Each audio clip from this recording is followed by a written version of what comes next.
ಸುಮಲತಾ ಪರ ಕಾಂಗ್ರೆಸ್ ನಾಯಕ ಬ್ಯಾಟಿಂಗ್ ಅನ್ನ ಬೀಸಿದ್ದಾರೆ. ಮಂಡ್ಯದಲ್ಲಿ ಸುಮಲತಾ ಪರ ಕಾಂಗ್ರೆಸ್ ನಾಯಕ ಎಂಟಿಬಿ ನಾಗರಾಜ್ ಬ್ಯಾಟಿಂಗ್ ಮಾಡಿದ್ದಾರೆ. ಶಿವರಾಮೇಗೌಡ ವಿರುದ್ಧ ಕಿಡಿಕಾರಿದ ಎಂಟಿಬಿ ಜನರ ಭಾವನೆಯನ್ನ ಕೆರಳಿಸುವ ಕೆಲಸ ಮಾಡಬಾರದು. ಕೆಲವರು ರಾಜಕೀಯವಾಗಿ ಬಣ್ಣ ಕಟ್ಟೋದಕ್ಕೆ ಜಾತಿಯ ಬಳಕೆ ಮಾಡಿಕೊಳ್ತಿದ್ದಾರೆ. ಜನರಲ್ಲಿ ಕೈ ಮುಗಿದು ಮತಯಾಚನೆ ಮಾಡಬೇಕು ಅಂತ ಹೇಳಿ ಸುಮಲತಾ ಪರ ಕೈ ನಾಯಕ ಬ್ಯಾಟಿಂಗ್ ಅನ್ನ ಬೀಸಿದ್ದಾರೆ. ಶಿವರಾಮೇಗೌಡ ಅವರ ವಿರುದ್ಧ ಎಂಟಿಬಿ ನಾಗರಾಜ್ ಗರಂ ಆಗಿದ್ದು ಸುಮಲತಾ ಜಾತಿ ಬಗ್ಗೆ ಮಾತನಾಡಿದರು ಶಿವರಾಮೇಗೌಡ.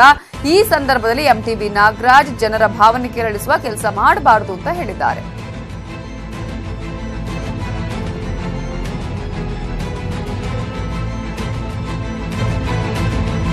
ಈಗಾಗಲೇ ಎಲ್ಲರೂ ಶಿವರಾಮೇಗೌಡ ಅವರು ಸುಮಲತಾ ಅವರ ಜಾತಿಯ ವಿಚಾರವನ್ನ ಹಿಡಿದು ಮೊನ್ನೆ ಮಾತನಾಡಿದ್ರು. ಇದೇ ವಿಚಾರಕ್ಕೆ ಸಂಬಂಧಪಟ್ಟ ಹಾಗೆ ಕಾಂಗ್ರೆಸ್ ನಾಯಕರಾಗಿರುವ ಎಂಟಿಬಿ ನಾಗರಾಜ್ ಅವರು ಈಗಾಗಲೇ ಗರಂ ಆಗಿದ್ದಾರೆ. ಯಾವುದೇ ಕಾರಣಕ್ಕೂ ಜಾತಿಯ ವಿಚಾರವನ್ನ ಹಿಡಿದು ಪ್ರಚಾರ ಮಾಡಬಾರದು, ಅಭಿವೃದ್ಧಿ ಕೆಲಸಗಳನ್ನ ಇಟ್ಕೊಂಡು ಪ್ರಚಾರ ಮಾಡಬೇಕು, ಈ ರೀತಿಯ ಜಾತಿಯ ಬಣ್ಣವನ್ನ ಬಳಿಬಾರದು ಅಂತ ಹೇಳಿ ಕಿವಿ ಮಾತು ಹೇಳಿದ್ದಾರೆ.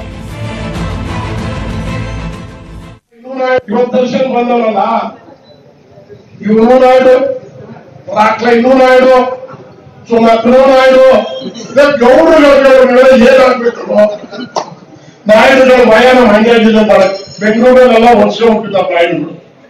ಇಡೀ ಬೆಂಗಳೂರಿನ ಹಣಕಾಸಿನ ರಿಯಲ್ ಎಸ್ಟೇಟ್ ಆವರಿಸಿಕೊಂಡಿರ್ತಕ್ಕಂಥವ್ರು ತೆಲುಗಾಯರು ಮತ್ತು ತಮಿಳುನಾಯಕರು. ಒಬ್ಬ ಗಂಡು ಮಗನಿದ್ದಾನೆ.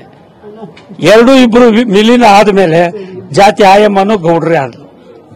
ಅರ್ಥ ಆಯ್ತು ನಿನಗೆ? ಇದು ರಾಜಕೀಯವಾಗಿ ಬಣ್ಣ ಕಟ್ಟಲಿಕ್ಕೆ ಆಗ ಮಾತಾಡಕ್ ಹೋಗಬಾರ್ದು. ನಾವು ರಾಜಕೀಯದಲ್ಲಿ ನಾವು ಓಟ್ ಕೇಳಬೇಕು. ನಾವು ಸಮ್ಮಿಶ್ರ ಸರ್ಕಾರದಲ್ಲಿ ನಮ್ಮ ಜೆಡಿಎಸ್ ಕ್ಯಾಂಡಿಡೇಟ್ ಗೆಲ್ಲಬೇಕು. ನಿನಗೆ ಅರ್ಥ ಆಯ್ತಾ? ಇದನ್ನು ಸುಮ್ಮನೆ ಇನ್ನು ಪ್ರಲಾಂಗ್ ಮಾಡಿಕೊಂಡು ಇದು ಎಲ್ಲೋ ಜನರಿಗೆ ಒಂದು ರೀತಿ ಭಾವನೆಗಳನ್ನು ಕೆರಳಿಸುವಂತ ಕೆಲಸ ಕೆಲವರು ಮಾಡ್ತಾರೆ. ಅದಾಗಬಾರದು. ಸುಮಲತಾ ಅವರು ನಿಂತಿದ್ರು ಕೂಡ ನಮ್ಮ ಸಮ್ಮಿಶ್ರ ಸರ್ಕಾರದ ಆಡಳಿತದಲ್ಲಿ ಏನು ಅಭ್ಯರ್ಥಿಯಾಗಿ